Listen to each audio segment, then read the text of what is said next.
Então, assim, com muita alegria que eu estou aqui com vocês. Esse bate-papo não é nada de professor, de ensinar, e sim uma troca de informações com vocês. Gostaria de me apresentar um pouco. Bom, quero me apresentar mais uma vez. Eu acho que eu conheço muita gente aqui do mercado imobiliário, já tem um tempinho de estrada, né? Então, meu nome é Sérgio Santana, eu estou no mercado imobiliário há 40 anos, dentre os quais eu passei 13 anos na parte bancária, aprendendo o que hoje eu cobro dos bancos, né? Então, a gente primeiro tem que aprender um pouco como o banco trabalha. Com o tempo, eu passei a atuar no mercado. Então, trabalhei na área bancária com financiamentos e, após 13 anos, eu resolvi montar a minha empresa, e que temos hoje 28 anos, completando agora, dia 1º de junho, 29 anos de mercado. Então, eu diria que, somando esse tempo aí, a gente já está aí 40 anos com o mercado imobiliário no sangue.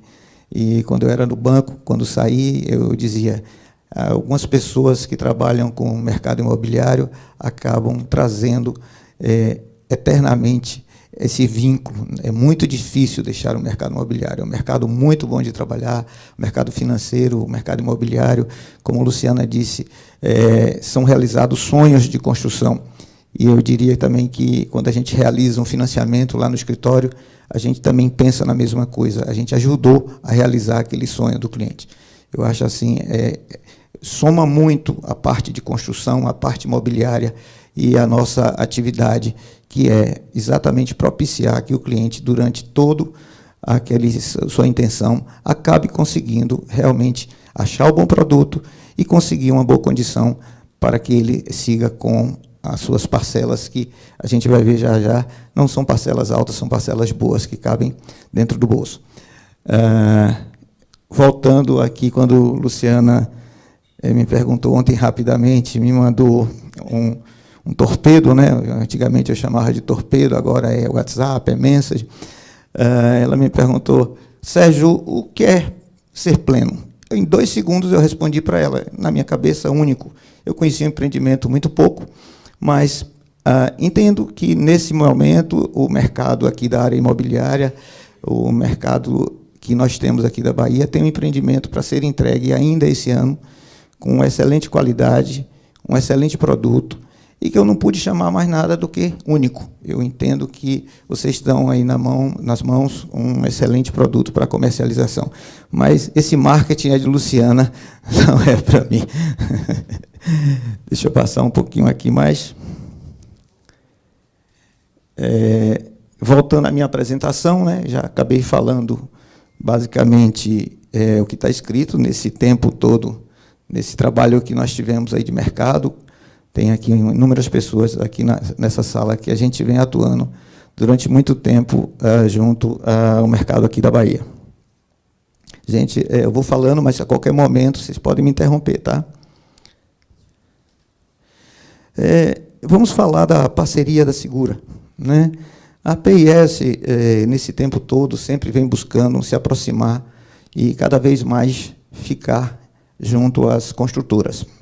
E com a Segura nós temos um estreito relacionamento e que nos permitiu fazer exatamente essa parceria, que é cuidar de todo o processo de formalização dos clientes, dos financiamentos, sem custo para os clientes. Ou seja, pela confiança que a Segura tem com a nossa empresa, eles nos contrataram para que nós pudéssemos dar um atendimento ao cliente de forma personalizada. Por que isso? Temos que entender, quando o cliente vai adquirir um imóvel, nem sempre ele entende e ele conhece do processo de financiamento, tanto da parte operacional quanto da parte financeira. E a parte burocrática também. Então, objetivando toda essa facilidade para o cliente, a Construtora Segura nos contratou. Nós temos hoje uma parceria bem forte para que o cliente tenha, naquele momento que a gente entende que é a parte mais burocrática da operação, o momento de entrega, o momento de financiamento, para que ele tenha um atendimento personalizado e que seja dirimido todas as suas dúvidas com relação ao processo operacional. né? Nós sabemos, se vocês observarem, vocês, pelo que eu vejo aqui, grande parte é corretor de imóveis, quando você indica um cliente para o financiamento e ele vai até o banco diretamente, ele vai ter uma única visão. O gerente do banco, em primeiro lugar, vai estar pensando no gerente do banco e no banco. Como vai aproveitar aquele momento para atender o cliente e oferecer seus produtos que lhe são convenientes, né? Bastante diferente do que nós temos na empresa. Quando o cliente vai chegar na nossa empresa, nós temos todos os bancos e nós vamos oferecer para ele a melhor condição de mercado. Então, nós vamos prestar o serviço para o cliente, por isso que a gente sempre bate nesse ponto, né? Infelizmente, quando ele procura diretamente ao agente financeiro, as visões que eles podem ter podem ser diferentes do que efetivamente a gente atua com o mercado.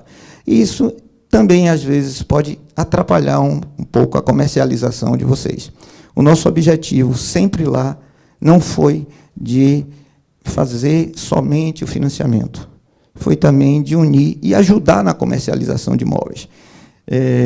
Há muito tempo eu já conheço o Silvio Agra, nós já temos aí 30 anos de parceria também, e Silvio sempre dizia para mim, que eu nunca esqueço, que aquele momento que o cliente nos procura para poder fazer o financiamento, tá, é um momento tão importante quanto o da compra.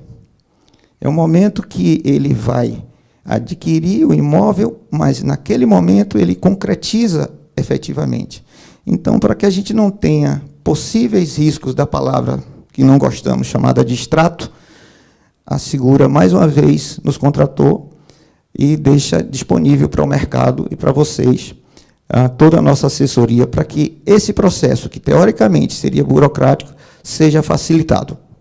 Vamos falar um pouquinho aqui do empreendimento com relação a ser feito com recursos próprios, né? É muito interessante, se vocês observarem no mercado, nós temos aí inúmeros empreendimentos com financiamento imobiliários, os quais são alienados ou hipotecados, na verdade hipotecados, a um banco. Então, existe uma dificuldade, ao final do processo de construção, de que esse cliente, no momento do financiamento, ele tem um engessamento para que se dirija basicamente àquele plano, aquele banco que financiou a obra, com aqueles planos específicos que são colocados.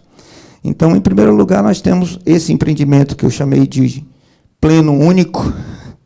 Esse empreendimento ele está totalmente construído com recursos próprios. Dessa forma, não existe nenhuma hipoteca sobre esse terreno e nenhuma das unidades.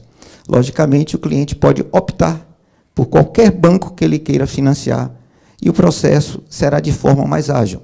Não significa dizer que o cliente que vá adquirir um imóvel que tenha financiamento já de construção, que ele não possa fazer em outro banco. Ele pode fazer em outro banco, mas o processo que nós apelidamos no mercado de interveniente quitante é um processo mais longo. Então, se ele escolhe um banco X e a obra está financiada por um banco Y, esse processo de financiamento ele é bem mais moroso, porque um banco tem que participar do processo do outro banco. Então, eu diria para vocês que uma das grandes vantagens também do empreendimento pleno é que, além dele ser totalmente construído com recursos próprios, sem nenhuma hipoteca, o cliente pode optar por fazer o seu financiamento em qualquer instituição financeira. Consequentemente, se ele não tem nenhuma garantia, esse processo de financiamento dele será mais ágil, será mais fácil, e a gente não fica, para quem conhece aqui, em determinados financiamentos, dependendo de um banco terceiro para liberar a garantia. Apesar de a gente entender que isso não é tão difícil, mas quem vive no mercado imobiliário sabe que o banco que financiou a obra, ele demora para poder fornecer o saldo devedor para um outro banco. Então, isso atrapalha muito o processo operacional. E posso dizer com vocês, nesses 29 anos de empresa, o cliente tem momentos maravilhosos, sim, na aquisição, o momento burocrático no financiamento e o momento feliz quando ele recebe a chave que se realiza. Então, se a gente demora muito tempo nesse processo operacional, ele acaba, naquele momento de felicidade de recebimento de chaves, tendo, infelizmente, um processo um pouco mais chato e trazendo algumas, vamos dizer assim, chateações que a Segura, com certeza, não quer que aconteça. Por isso que a gente está lá disponível para vocês todos. Tá?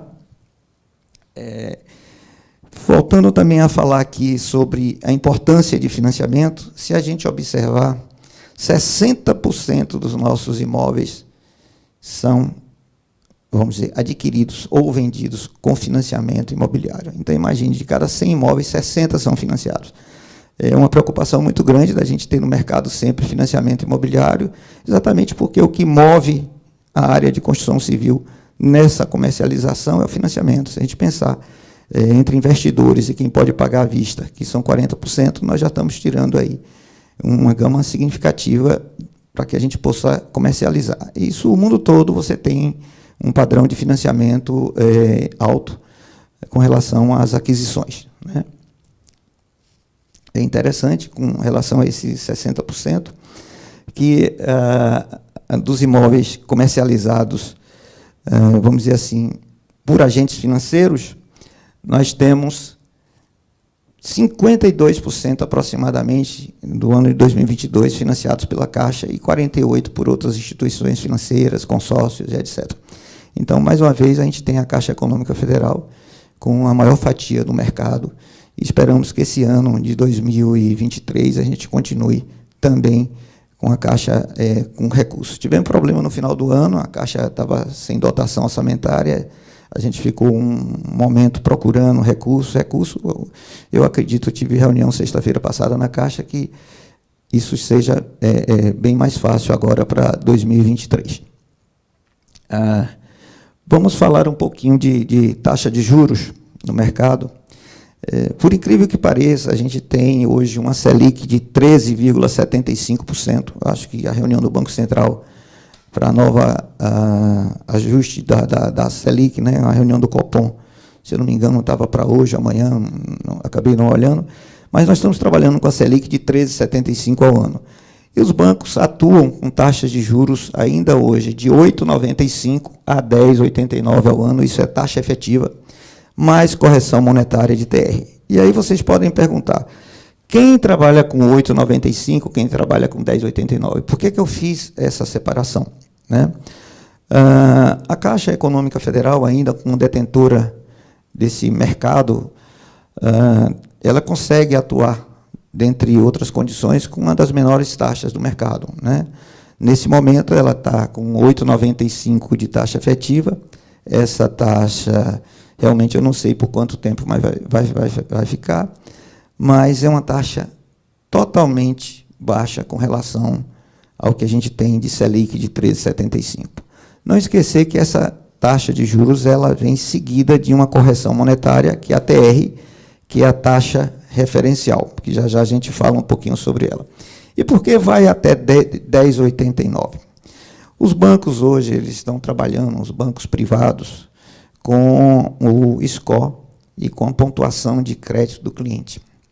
Alguns bancos trabalham para aquele cliente que tem uma excelente pontuação de mercado com a taxa mais baixa. E para aquele cliente que tem uma pontuação menos, vamos dizer assim, dentro do rating, um rating menor, eles acabam elevando a taxa de juros. Isso pelo risco, e eles acabam tendo uma remuneração nesses clientes. O que é que significa dizer? Que as aprovações de crédito que são feitas, eu não posso hoje vincular uma taxa de juros para um cliente que tem um rating superior, um rating inferior a um determinado pelo banco, porque a taxa de juros dele acaba ficando um pouco maior. Mas ele acaba tendo um crédito. Então, hoje o cliente ele é segmentado em mercado com taxas de juros diferenciadas. Né? Então, quanto melhor o rating do cliente, melhor a taxa. E eu acredito que isso seja uma tendência daqui para frente. Não significa dizer que essa taxa seja uma diferença significativa, mas ela pode chegar aí a 0,5% a 1% ao ano de diferença. Vamos falar um pouquinho de TR. Eu gosto muito dessa palavra TR, que é a taxa referencial, porque é o menor indexador do mercado. Né? A TR ela é lastreada pela Selic, é quem reajusta a caderneta de poupança. E se a gente observar, com a Selic baixa de setembro de 2017 a dezembro de 2021, essa TR foi zero. Então, os financiamentos imobiliários, eles tiveram, durante esses 4 anos, juros reais, correção monetária zero. Por que a Selic estava, por que a TR estava zerada? Porque como a TR corrige a caderneta de poupança e a Selic chegou até um determinado patamar, essa TR acabou ficando negativa. Como ela não pode ficar negativa para ter uma rentabilidade da caderneta de poupança, ela fica zerada. Infelizmente, em dezembro de 2021, com a necessidade econômica, as taxas de juros passaram a serem elevadas no país e, consequentemente, a gente teve uma Selic acima de 8,75. E, a partir de janeiro de 2022, nós passamos a ter uma TR positiva. Apesar dessa TR ser positiva de janeiro de 2022 a janeiro de 2021, ela é o menor indexador de mercado. A TR varia aproximadamente hoje, a depender do número de dias úteis do mês, de 1,8% a 2,1% ao ano. Se a gente analisar com INCC, aproximadamente 9% ao ano, IPCA, aproximadamente 5,8% ao ano, e GPM, há 2 anos atrás, 28%, agora em torno de 6%, a gente tem a TR como um indexador mais estável e menor indexador do mercado. Então, apesar da taxa de juros também ser baixa, a TR também é um excelente indexador, né? Tem alguns planos de financiamento que vocês podem observar que são atrelados ao IPCA. Esses planos hoje são oferecidos por alguns bancos por aqueles clientes que têm dificuldade de aprovação de crédito. Mas o melhor financiamento que teria hoje seria com a correção monetária pela TR. Falar um pouquinho de prazo de financiamento, né? Os clientes chegam lá para mim e dizem, não é possível que eu vou pagar esse financiamento em 35 anos, 420 meses. É de assustar qualquer um. Mas observe, quando você chega para comprar um carro, que lhe dão, teoricamente, taxa zero, que, na verdade, não é taxa zero, você tem um juro ali já embutido, e você acaba financiando esse carro com a taxa de juros de 1,4%, 1,5%, 1,8% ao mês, mais de 20%. E a gente não sente essa diferença porque essa taxa de juros que é lançada no veículo alta, esse financiamento é de curto prazo e o valor acaba sendo mais baixo. Mas eu estou falando em relação a isso para que a gente possa comparar que, quando ele adquire e chega para comprar aquele carro, ele olha se a parcela está cabendo no bolso. Se eu consigo adquirir aquele veículo novo, eu consigo botar aquela parcelinha no meu fluxo de caixa. Ora, para um financiamento imobiliário, se a gente fosse fazer em 24 meses, 36, 48, um volume de crédito da faixa de 300, 400, 500 mil, nós teríamos inviabilizado a operação, porque não consegue colocar aquela parcela dentro do fluxo de caixa, porque o número de meses é muito pouco. Então, o que é que se buscou com isso? Se buscou um prazo de 420 meses, que são 35 anos de financiamento. Ora, apesar desse prazo ser extenso, cada cliente pode quitar seu financiamento a qualquer momento. Então, sempre que eu atendo e meu pessoal conversa com os clientes, eles não devem se assustar com esse prazo, porque se ele tiver recurso suficiente, ele pode quitar com 1 mês, 2, 3, 4, 1 ano, 2 anos, 3 anos. E todos os juros futuros, seguros futuros e taxas futuras de administração, eles são excluídos no momento da quitação. Então, como a gente diz, o prazo contratado não é o prazo realizado. É o prazo que, naquele momento, faz com que a prestação do cliente caiba no bolso, e, no momento que ele tiver recurso suficiente, ele faz a sua quitação de acordo com sua disponibilidade. Conversei com a Luciana há um tempo atrás, a gente falando de quitação de saldos devedores.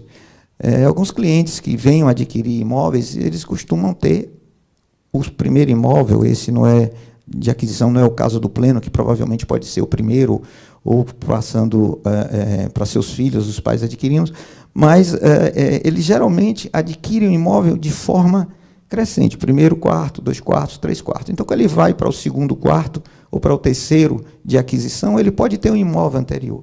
Então, o financiamento ele é uma forma de você viabilizar a operação sem necessidade de vender o primeiro imóvel. E assim que você estiver na posse, montar seu apartamento, você pode comercializar de forma mais tranquila seu primeiro imóvel e o produto daquela comercialização você utiliza para a quitação do seu saldo devedor. Então, não se preocupem com relação ao financiamento, porque ele é, em determinados clientes, provisório. Vai depender única e exclusivamente do fluxo de caixa do cliente. Chamando a atenção que o sistema financeiro ele não permite que o financiamento, somado à idade do adquirente, ultrapasse a 80 anos e 6 meses. Né? Falando um pouquinho aqui do Pleno, provavelmente vocês vão ter aqui um público mais jovem. Né?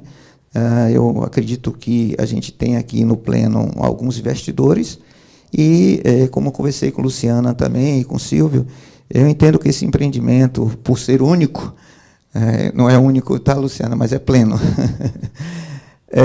Ele tem vamos dizer, uma chamada muito para a residência. Né? Eu acho que vocês vão ter um mercado de clientes em potencial para residir nesse imóvel. Ele tem uma excelente localização para residência, ele tem uma excelente localização de proximidade com vários pontos, ele é um quarto e sala de 45 metros quadrados. Então, é um pouco diferente daquele empreendimento voltado basicamente para investidor, que a gente tem um percentual mínimo de financiamento. Então, mais uma vez, agradeço a Luciana por estar aqui, falar com vocês de financiamento, porque este empreendimento, eu acredito que vocês venham ter uma demanda de financiamento superior aos normais quartos e salas que estão aí. Porque eu chamo normais porque esse empreendimento pleno ele traz um diferencial com relação a ao tudo que está lançando de mercado, aí muito voltado para investidor e com rentabilidade. Eu acho que muita gente vai procurar esse empreendimento para residir. Falando um pouquinho de plano, sem tomar muito tempo, vou falar rápido aqui de plano SAC e tabela Price. A gente continua hoje no mercado apelidado de SAC, Sistema de Amortização Crescente. A amortização cresce e a prestação decresce. Então, o cliente, quando ele começa a sua parcela de financiamento, ele tem a parcela mais alta naquele momento. Então, o grau de endividamento mensal dele naquele momento é o mais alto. Consequentemente, com o tempo, ele vai reduzindo a prestação.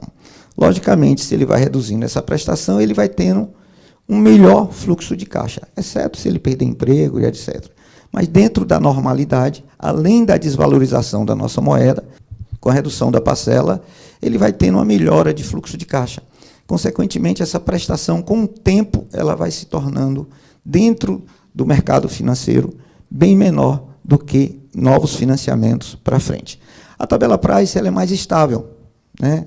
O SAC eu começo com a prestação maior, ela vai caindo.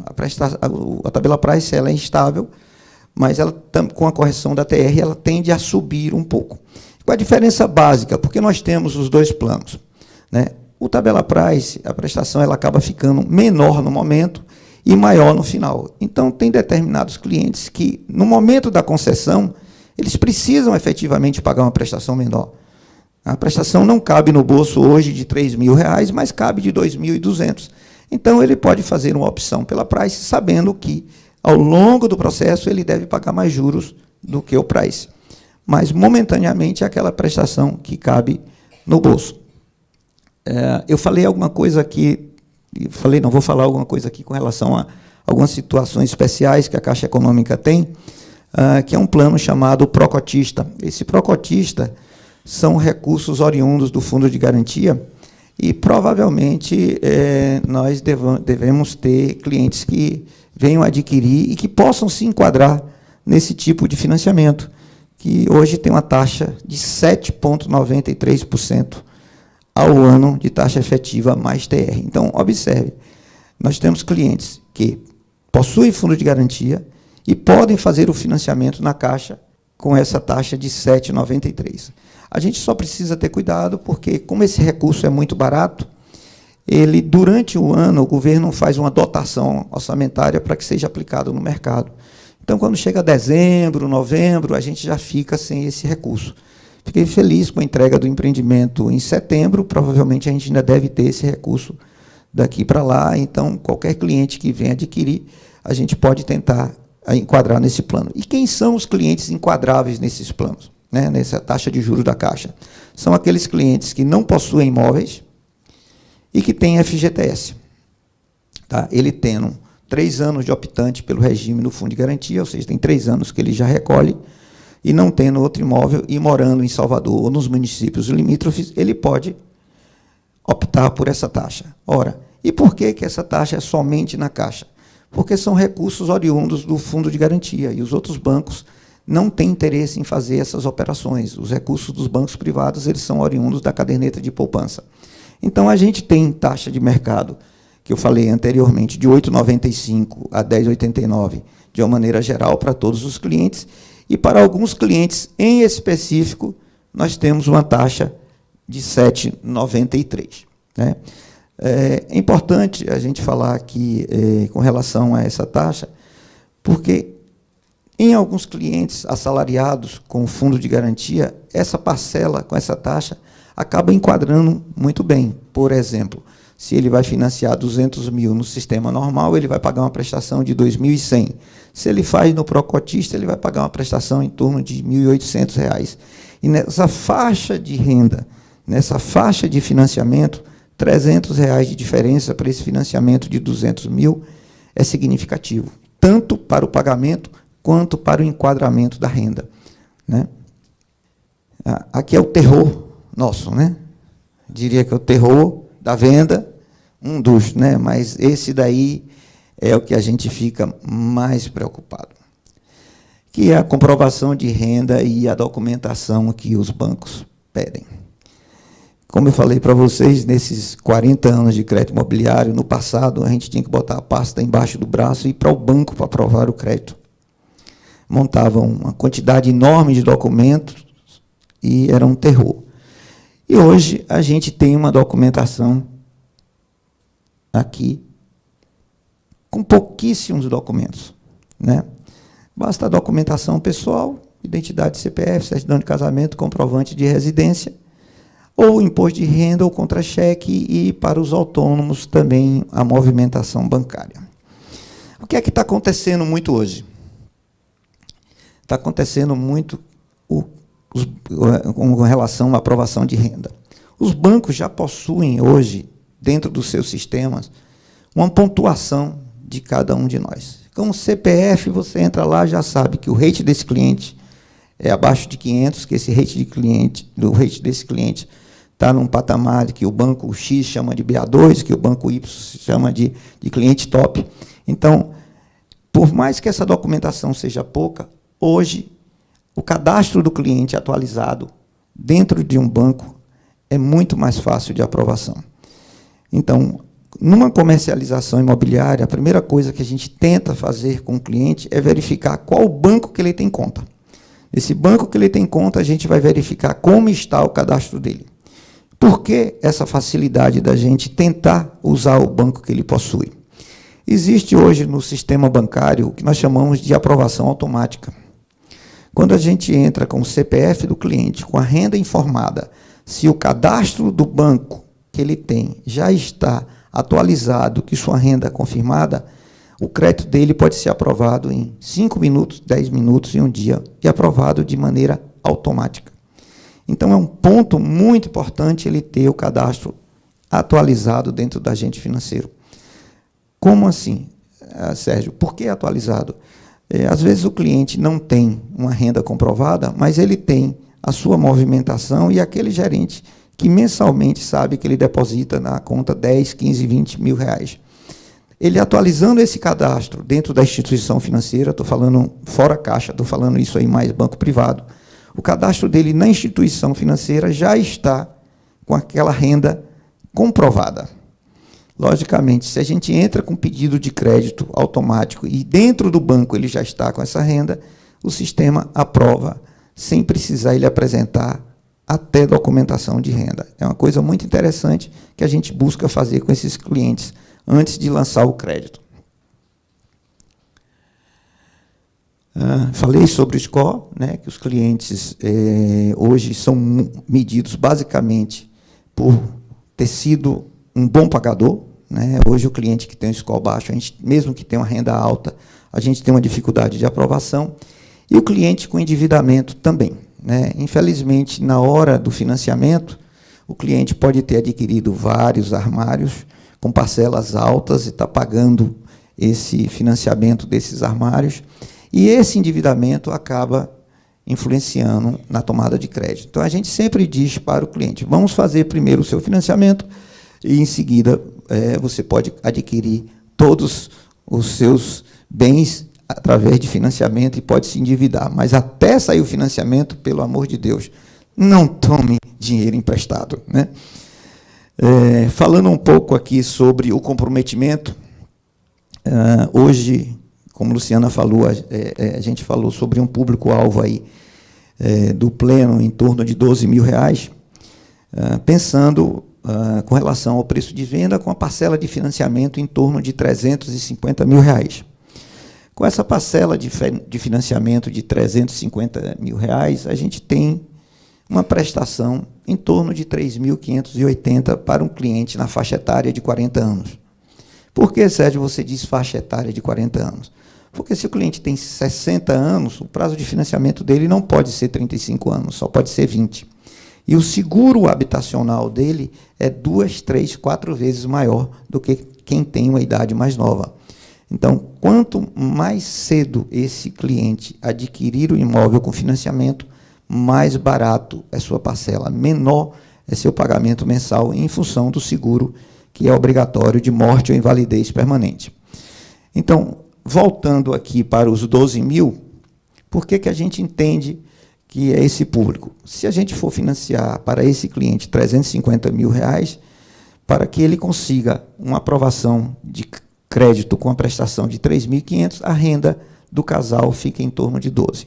Não significa dizer que a gente vai excluir todos os clientes que ganham menos do que isso, de jeito nenhum, né?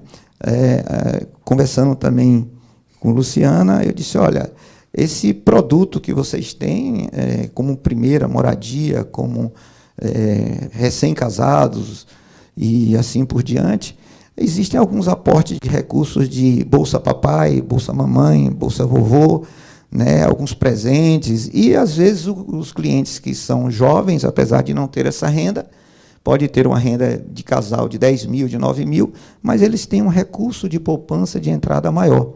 Então, a gente não pode descartar de jeito nenhum aquele cliente que tem uma renda de casal inferior a este valor, porque são das várias nuances de mercado de pagamento de recursos que eles podem ter adquirido, sem contar com alguns recursos também de fundo de garantia. Acho que eu tenho mais uns 5 minutinhos aqui, né, Luciana? Vou continuar, então, aqui. Uma coisa interessante que nós conversamos também é que, no mercado como um todo, que a gente coloca uma prestação de 3.500, vocês que a gente já chama de macacos velhos de mercado, entendem mais do que eu, os clientes costumam comparar a prestação do aluguel, a parcela do aluguel, com a prestação do financiamento. Isso é um erro muito comum. Ele está com um apartamento, quarto e sala, que ele paga R$3.000 de aluguel, e ele diz, olha, como é que eu vou comprar isso e vou pagar R$3.500 de prestação? Eu prefiro ficar no aluguel. É um raciocínio totalmente equivocado. Por quê? A parcela de financiamento ela é composta de uma parte de juros, uma parte de seguro e uma parte de amortização, que é o saldo devedor. Logicamente, se eu financio R$350.000, considerando os juros de 9% ao ano, o juro mensal que eu pago é R$2.625. Então, eu não posso comparar a minha parcela de aluguel com a prestação cheia de financiamento. Eu tenho que comparar, no máximo, com os juros. Essa é a primeira comparação que fazem no momento da comercialização de forma errônea. Segundo, é que a gente tem que entender que os juros no sistema SAC, como o saldo devedor vai caindo, os juros são decrescentes, não a taxa de juros, mas o juro nominal. No mês seguinte, eu estou pagando menos juros do que esse mês, porque eu estou amortizando o saldo devedor. Então, com o tempo passando, a minha parcela de juros ela vai reduzindo. A minha parcela de aluguel ela vai subindo. Então, vai existir sempre um descasamento entre o aluguel e os juros. Os juros serão decrescentes de forma nominal, e a parcela de aluguel, como ele tem reajuste pelo IGPM ou por outro índice, vocês devem ter conhecimento que o IGPM, há um ano e pouco atrás, deu 28%. Então, a tendência é que esse aluguel, com relação à prestação de financiamento, vá se distanciando. Sem contar que, óbvio, o apartamento que ele adquiriu com aluguel jamais será dele. E o apartamento que ele está adquirindo com financiamento, ele está amortizando mensalmente. E será um pulo para que ele possa, mais à frente, passar para um 2 quartos, um 3 quartos, contando assim, inclusive, com a valorização. Antes de a gente falar um pouquinho de dúvidas, eu queria também tirar um pouco assim, sobre financiamento imobiliário, que a gente vai aprendendo aí durante esse tempo, que é o pensamento de algumas pessoas de que o financiamento imobiliário é a pior forma de aquisição imobiliária. Na verdade, ele é a melhor forma de aquisição. Hoje, se eu tivesse recursos, não como o Silvio, assim, né, mas se eu tivesse recursos, eu faria meu financiamento imobiliário com 8,95, 9, e aplicaria meus recursos a 13,75 ao ano. Então, hoje, o mercado de capitais está dando um resultado maior do que a taxa de juros praticada no crédito imobiliário. Sem contar com isso, a gente tem que entender que, quando você financia, os custos da sua operação de aquisição são menores do que a compra à vista. Quando eu compro um imóvel, eu vou passar a minha escritura, eu vou pagar as custas cartorárias, que são DAGE de lavratura, DAGE de registro. Quando você financia, você não paga DAGE de lavratura, você só paga DAGE de registro. Mas você paga um DAGE de alienação. Mas a alienação é sobre um valor menor. E se você tiver, nessa aquisição, for seu primeiro imóvel, você só vai pagar 50% dessas custas. Então, o primeiro erro que alguém pensa que financiar custa mais caro do que pagar à vista a escrituração, ao contrário, financiar custa mais barato. No passado, um ano não tão distante assim, em 2022 ainda, os bancos cobravam uma taxa de R$ 3.400 a título de taxa de engenharia jurídica. O Banco Central entendeu que os bancos cobravam R$ 3.400 e pagava R$ 500 ao engenheiro e R$ 400 ao escritório jurídico e ficava com R$ 2.200. Proibiu essa cobrança e os bancos só podem cobrar o que efetivamente eles pagarem ao engenheiro e ao jurídico. Consequentemente, isso veio trazer para a gente um excelente resultado, que a tarifa de contratação de financiamento reduziu de 13.400 para 890, para 1.000, 1.100. Então, esse custo operacional na contratação ficou bem menor.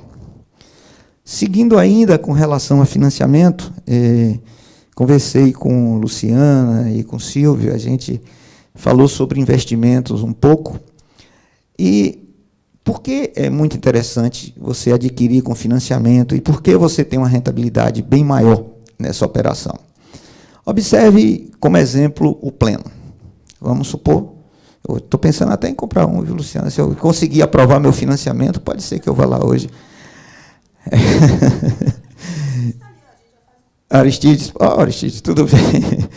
Então, voltando a falar desses investimentos na aquisição com financiamento, vamos supor que eu resolva adquirir um Pleno, que deve estar aí na faixa de 450, 460, por aí.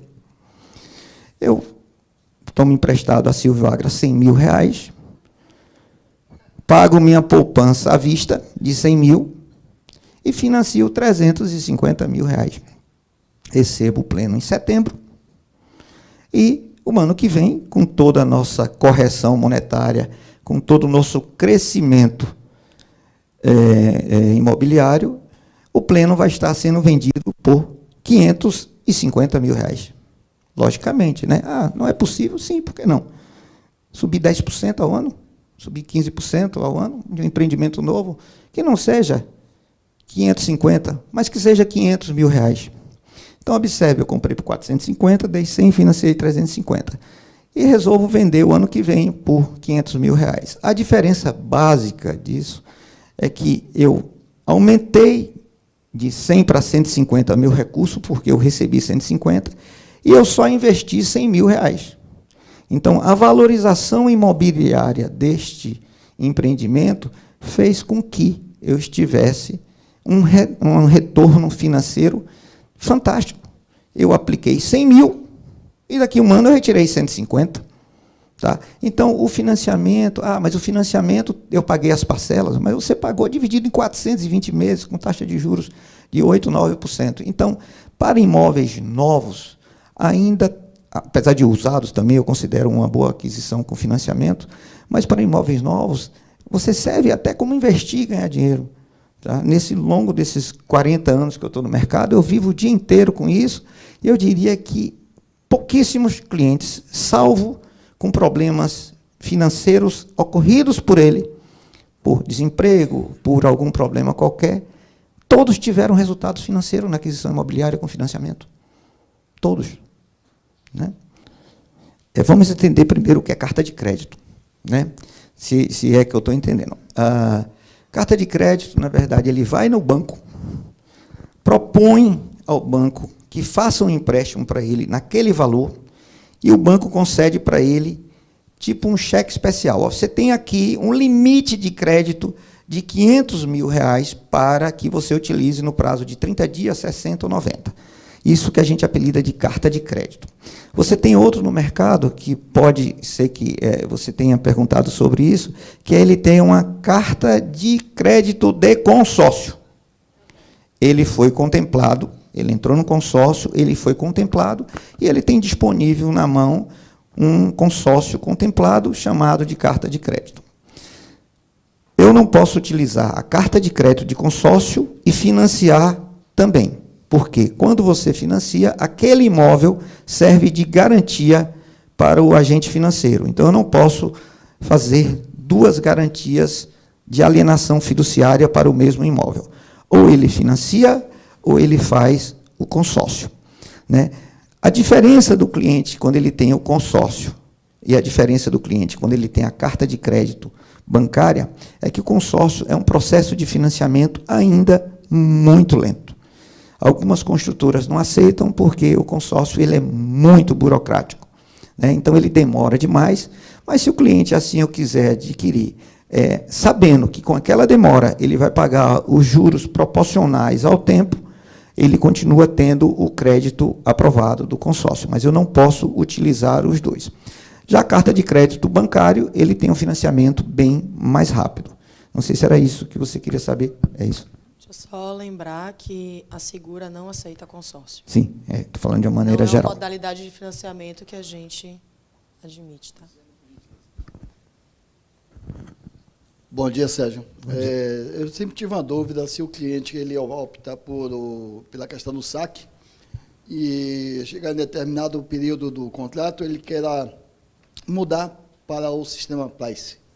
É possível isso? Legalmente é possível, tá? Só que vai depender do credor. Ou seja, o banco é que vai analisar se vai alterar ou não o plano financeiro.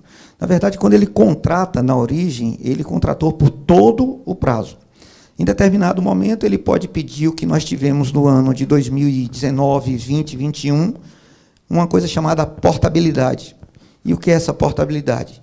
Os financiamentos antigos, as taxas de juros estavam em 12%, 13% ao ano. Em 2019, 2020, 2021, nós chegamos até a taxa de 6,7%. Então, esses clientes todos, no meio do caminho de contrato, procuraram os agentes financeiros para poder fazer uma portabilidade, sair daquele banco com taxa de juros de 12% e ir para o outro banco com taxa de 6, 7%. Naquele momento, ele podia também trocar de plano, de price para saque, de saque para price, desde que o banco que ele estava portando aceitasse esse plano. Bom, ainda com relação à sua pergunta, dentro dessa portabilidade, os bancos criaram uma área de retenção de ativo, que é, olha, esse cliente está aqui com 12, é um cliente excepcional, está aqui no banco X, quer ir para o banco Y com 7, eu não vou deixar ele ir.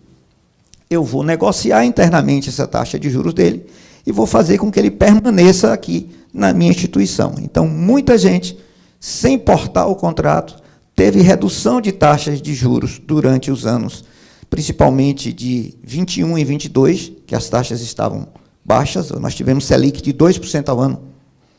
Hoje a Selic está 13,75%. E eles puderam permanecer no próprio banco com taxa de juros mais baixa. Mas ainda voltando à sua pergunta, cabe aí à instituição financeira que fez o empréstimo analisar se é viável a mudança. E tem bancos que não fazem price. A Caixa Econômica faz price, o Santander faz price, o Bradesco faz saque, faz price também. O Itaú não faz. O Itaú só aplica no plano saque, que ele entende que vai decrescendo. Estava com a proposta do ano passado de entrar no price também, mas ainda não saiu. Tudo isso... Esqueci seu nome, desculpe. Adams? Tá, Adams. Os bancos, quando você tem um problema de caixa, uma necessidade de mudança, eles acabam não colocando o produto em prateleira, mas eles acabam acatando. Tem banco que incorpora a prestação ao saldo devedor. Estou devendo 5 parcelas, eu vou lá e incorporo ao saldo devedor para que eu não perca o imóvel redivido. Então, tem bancos hoje que as negociações são feitas individuais. Então, qualquer que seja o financiamento que você tenha no meio do caminho, você pode pedir ao banco ou para dilatar o prazo, dentro do máximo permitido, por mudança de plano, assim como você pode pagar e amortizar e usar o fundo de garantia também. Eu não me aluguei muito no fundo de garantia, mas aquele que adquiriu o fundo de garantia na origem, ele pode reutilizar o fundo de garantia anualmente nas prestações ou de 2 em 2 anos no saldo devedor. Isso também dá um alívio de caixa fantástico. Só um minutinho. Ainda sobre o consórcio, né? Aceitamento do consórcio. A segura não aceita. Mas uma cota quitada, né? Uma cota já quitada, a segura aceita? A cota quitada passa a ser recursos próprios. Ele não faz o processo de financiamento ou, na verdade, consórcio burocrático. Ele busca o consórcio e o consórcio libera o dinheiro para ele e ele vai na segura e paga à vista. Porque, na verdade, a segura não aceita o consórcio, porque esse tipo de cliente que está aí, ele não vai ser consórcio. Ele tem um consórcio, foi contemplado, ele quitou o consórcio. Então, ele deixou de operacionalizar aquele consórcio como aquisição imobiliária. Ele passou a receber recurso. Ele chega no consórcio, recebe o dinheiro e vai ali com Aristides e faz o contrato de pagamento à vista. Não precisa operacionalizar o consórcio. A cota quitada de consórcio, ele passa a ter direito, não é a cota, desculpe, o consórcio como um todo que ele quita, ele resgata o dinheiro e paga. Não, o consórcio paga direto, não é isso? Não. Quando ele... São duas coisas distintas. Ele não bota o dinheiro na conta do como é que funciona? Consórciado. Ele paga direto ao... Eu digo porque eu já comprei um carro. No consórcio foi assim. Ele pagou direto para o banco. Mas o consórcio de veículo, nesse caso, é diferente. Vamos lá. Você tem uma carta de crédito, consórcio. Você está pagando sua parcela normal de consórcio mensal. Você foi contemplada no consórcio por lance ou por sorteio. Ou por sorteio, você fez uma promessa para o senhor do Bonfim e aí foi contemplada dentro do mês nesse consórcio de R$300 mil. Ou você deu um lance, que pode ser lance embutido, etc., para a gente não entrar muito aqui em consórcio, e você foi contemplada. Essa operação de consórcio tem que ser feita com toda a documentação da construtora, toda a documentação do cliente, toda a documentação do imóvel, vai para o consórcio, registra o contrato, paga imposto, registra o contrato, devolve ao consórcio, e o consórcio libera o dinheiro para a construtora. Tá? Esse é o processo que a segura não aceita, porque o tempo é muito longo, o processo burocrático dos consórcios são totalmente malucos, documentos ainda pré-históricos e etc. E você talvez tenha me perguntado, aquele cliente que tem um consórcio, com parcelas, 100 parcelas, ele quitou as 100 parcelas futuras. Ele pagou todo o consórcio, ele não tem mais parcela para pagar. Dentro da regra do consórcio, quando você faz isso, todo esse recurso, eu não devo mais nada, eu não tenho nenhuma parcela mais pagar. Ele libera o recurso para você. A Caixa Econômica, por exemplo, você quitar um consórcio todo futuro, ela vai liberar o recurso para você, você pega o dinheiro e vai lá na Segura e faz a aquisição imobiliária. É diferente. Talvez, quando você adquiriu o seu veículo com consórcio, você ainda tinha pagamentos? Ou já estava quitado? Já estava quitado. Já estava quitado. Aí você deu uma entrada Já tinha... e ele fez o resgate. Pois é, na área imobiliária não tem como fazer isso. A gente não consegue dar a entrada no consórcio quitado para que a construtora saque. Cabe ao cliente buscar qual consórcio que ele fez, Caixa Econômica, Porto Seguro, Rodobens, e falar, olha, está quitado? Está. Então, me libere meu dinheiro que eu vou lá pagar à vista a Segura. E entra como um pagamento à vista aqui.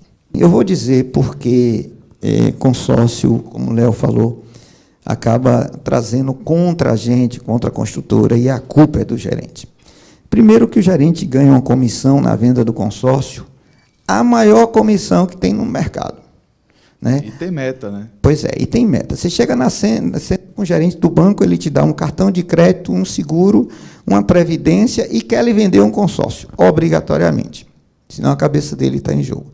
E é a maior comissão que ele tem. Então, e acabam, infelizmente, eu tinha um cliente ontem que ela pagou um consórcio em um banco, já pagou R$9.000 e ela desistiu, falou, pelo amor de Deus, eu não vou receber esse negócio nunca.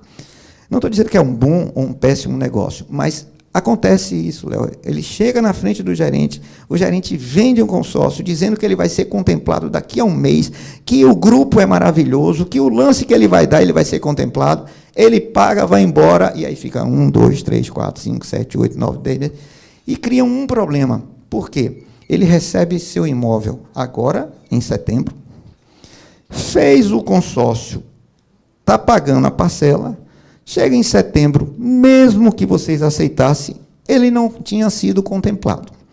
Aí ele vai se desesperar, começa a dar lances maiores. Quanto maior o lance do consórcio, maior o custo financeiro. Por quê? Quando você dá um lance no consórcio, você paga uma taxa de administração, e essa taxa de administração é sobre um todo.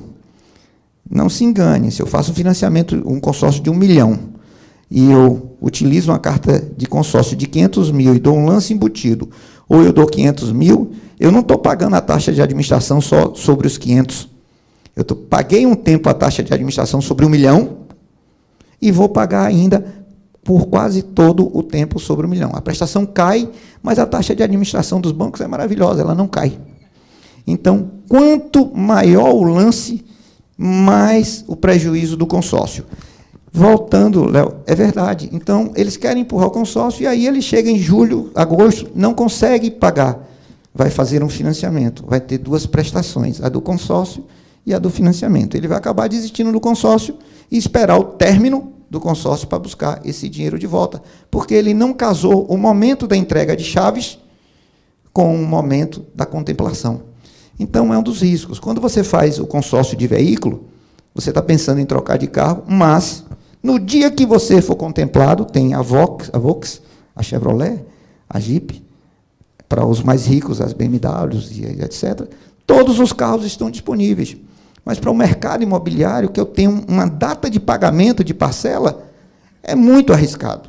Tá certo? Eu prefiro juntar meu dinheiro, chegar na data da entrega, eu amortizo, e o resto eu financio. Eu tenho a garantia que eu vou dizer, mas eu quero fazer um consórcio. Então, depois você faz o consórcio, que recebeu o seu imóvel e quita seu financiamento. É o que eu falo com Aristides, a gente conversa. Eu não aceito consórcio. É muito simples para o cliente. Eu esqueci, Ada, né? O nome da senhora? Fran. A Fran. Veja, é muito simples a gente resolver o problema que o cliente não pode usar o consórcio na Segura. Ele financie, pague a Segura, receba seu imóvel, e aí ele tem 1, 2, 3, 4, 5 meses para pegar o seu consórcio e quitar seu financiamento. Então, eu não diria que não aceitar consórcio é um impedimento da venda para quem tem consórcio. Não.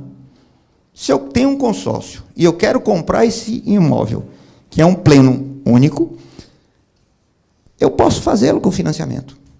Recebo o meu imóvel, registro. Poxa, eu posso usar meu consórcio para quitar o financiamento? consórcio vai tirar todos os juros. Eu fico com escritura, imóvel alienado, vou lá na Rodobens, não estou fazendo propaganda da Rodobens, tá vendo? Não ganho nada. Vou na Rodobens e digo, olha, Rodobens, esse consórcio aqui eu vou usar para quitar meu financiamento. Não paga a avaliação do imóvel, porque o banco já avaliou. Pega o contrato dele de financiamento com a certidão de matrícula. Manda para a Rodobens e transfere. Então, o fato da Segura não aceitar consórcio não é uma afirmação de que ele não pode comprar na Segura. Ele pode. Ele faz o financiamento e depois usa o consórcio para quitar. É só diferença de 2 meses. Eu acho que tem um ponto muito maior aí nessa questão, é que, na verdade, a gente entende a dor do cliente. Porque é o seguinte, o cliente ele compra o apartamento e ele sabe que ele vai ter que quitar naquela data. Tem que ficar um pouquinho afastado. Sim. Ele sabe que ele tem que quitar naquela data, certo? A carta do consórcio não saiu.